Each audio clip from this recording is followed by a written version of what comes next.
Bienvenue sur ma chaîne YouTube. L'objectif aujourd'hui sera d'expliquer et de commenter la réalisation de ce photomontage. Donc c'est le défi 5, c'est une des réalisations. Si à la fin de cette vidéo vous trouvez que c'est intéressant, je vous remercie de me mettre un pouce vers le haut et de me laisser un commentaire. Et n'hésitez pas également à vous abonner à ma chaîne pour voir d'autres contenus de ce genre. Et sur ce, je vous souhaite un bon visionnage. Alors, on va commencer par récupérer la photo qui se trouve sur Pixabay. Je vous mets le lien dans la description. Un clic droit de la souris pour copier l'image. Et ensuite, on revient dans l'éditeur d'image GIMP pour coller nouvelle image. On n'oublie pas de renommer, donc arrière-plan. Et là, on a notre premier calque qu'on peut éventuellement protéger du déplacement. On va chercher la deuxième image, donc télécharger gratuitement, ouvrir. Clic droit de la souris, copier l'image et comme d'habitude, on revient dans l'éditeur d'image GIMP pour coller cette fois-ci un nouveau calque. Donc là, ce qu'il y a d'intéressant dans ce calque, dans cette image, c'est qu'il y a une ligne d'horizon assez claire. Et je vais simplement, alors j'ai pris l'outil de sélection à main levée. On va faire une série enfin on va essayer de délimiter un peu tout ça. Et on va simplement ensuite appuyer sur la touche Supr pour supprimer. Et comme il y a déjà un canal alpha sur ce calque, on a une transparence. Donc là, on a notre ligne d'horizon. Je désélectionne et je vais prendre l'outil perspective. Alors, je vais d'abord réduire au contenu le calque. Comme ça, ce sera plus simple pour moi de déplacer au plus près la ligne que je considère d'horizon pour mon image d'arrière-plan. Donc là, comme d'habitude, perspective, plus large en bas, plus petit au-dessus. Comme c'est une perspective. Voilà, pour vraiment donner cette impression de profondeur. Donc là, c'est simplement de l'ajustement. Et une fois qu'on est OK, on valide. Là, je vais inverser droite-gauche parce que la lumière vient de la droite. Et ensuite, on va mettre calque aux dimensions de l'image pour avoir la bordure du calque qui se superpose. Alors, ensuite, je vais prendre un guide et je vais réajuster parce qu'en fait, je m'étais un petit peu loupé. Donc voilà, c'est simplement un ajustement. Normalement, on le réussit du premier coup, en règle générale. Et normalement, en bas, ça a l'air d'être bon et on valide. Donc là, c'était juste un ajustement et calque aux dimensions de l'image. Donc voilà. On retire le guide, image guide. Ensuite, voilà, vous avez vu, en deux étapes, j'ai fusionné deux images. On va chercher le bateau, donc toujours sur Pixabay, je vous mets le lien dans la description. Et ensuite, clic droit de la souris sur l'image avec les dimensions demandées et coller nouveau calque. Donc on a une superposition de trois calques.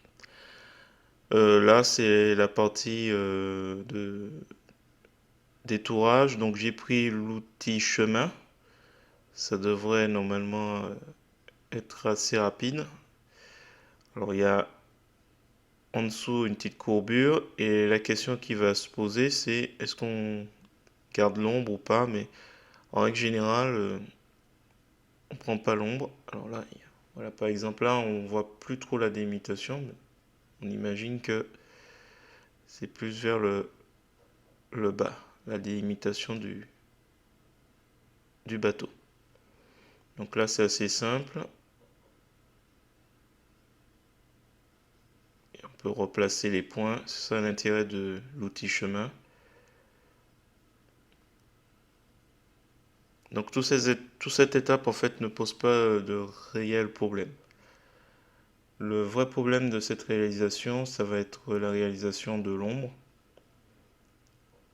et rendre en fait cohérent ce bateau sur le sol. Voilà, ça a été deux difficultés de ce photomontage. Donc voilà, je m'applique un petit peu, mais bon, c'est pas à ce stade-là, c'est voilà, c'est pas vraiment nécessaire. Je replace les points et puis voilà, il y a des endroits aussi, il y a des courbures, donc c'est bon. Et on referme le tout. On arrive, on appuie sur la touche contrôle et on referme le chemin. Donc là, à ce stade,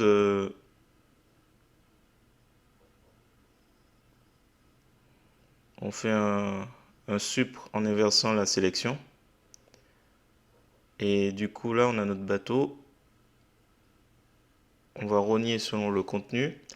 Et on va placer avec l'outil de mise à l'échelle. Donc, on s'assure que les proportions vont être maintenues. Et on essaie de placer le bateau au plus juste, au plus...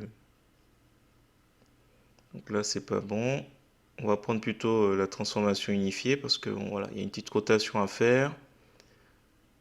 Donc comme on va utiliser à la fois la rotation, le déplacement et la mise à l'échelle, donc là l'idée c'est de trouver le positionnement le plus adéquat.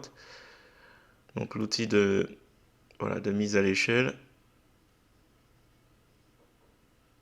et voir un peu où c'est plausible. Voilà, sachant que le bateau, enfin voilà, la barque, il faut la mettre à un endroit où ça paraît plausible. Donc là c'est bon, on a validé. Donc là, qu'est-ce qu'il reste à faire une fois qu'on est à peu près certain du positionnement? Il reste à le rendre un peu plus crédible au niveau des lumières. Donc calque aux dimensions de l'image pour ne pas être gêné par la bordure du calque bateau. Donc là, on va le renommer.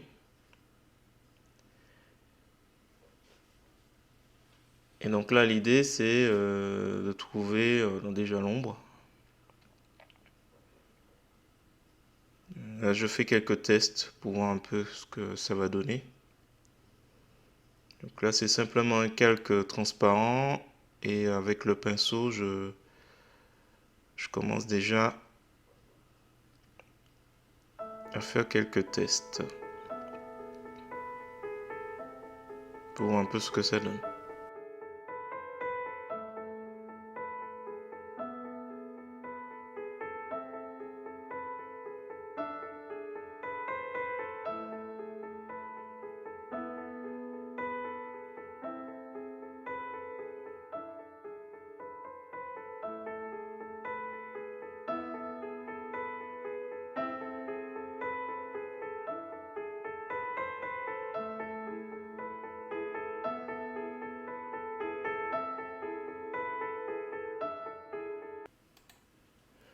Voilà, je vais m'arrêter là.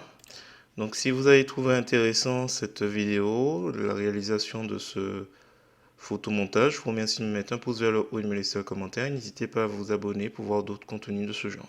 Et sur ce, je vous dis à bientôt.